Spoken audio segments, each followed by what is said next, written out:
अस्सलामुअलैकुम वरहमतुल्लाहि वबरकातुह। વિદ્યાર્થીઓના વાલીઓ, જેમ આપણે પાછલા વિડીયોમાં જોયું એવી જ રીતે હવે બીજા ભાગમાં આપણે જોઈશું ટોટલ 30 ગવર્મેન્ટ કોલેજીસમાંથી A&M auxiliary nurse midwifery 12 science commerce arts any stream ખાલી 35% જોઈએ અને ખાલી આ છોકરીઓ માટેનો જ કોર્સ છે।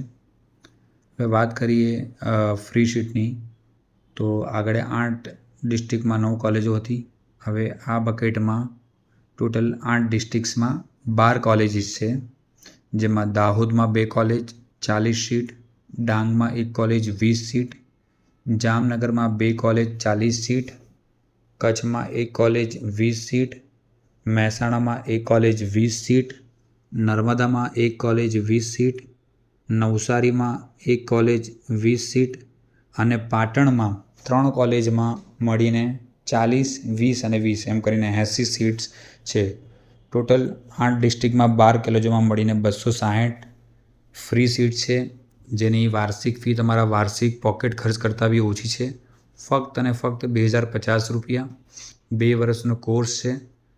અને મેં જેમાં આગલા વિડીયોમાં બી બતાવ્યું હતું કે જ્યાં સુધી એડમિશન કમિટીના બધા રાઉન્ડ ના પતી જાય ત્યાં સુધી એડમિશન કમિટીમાં રહેવું જરૂરી છે। લાસ્ટ યર 7 રાઉન્ડના અંતે ટોટલ 45 સીટો ખાલી રહી હતી અને સરકારી કોલેજના ટોટલ એક્સ્ટ્રા 4 રાઉન્ડ થયા હતા રેગ્યુલર 3 રાઉન્ડ પછી, તો બી આ 45 સીટો ખાલી રહી હતી।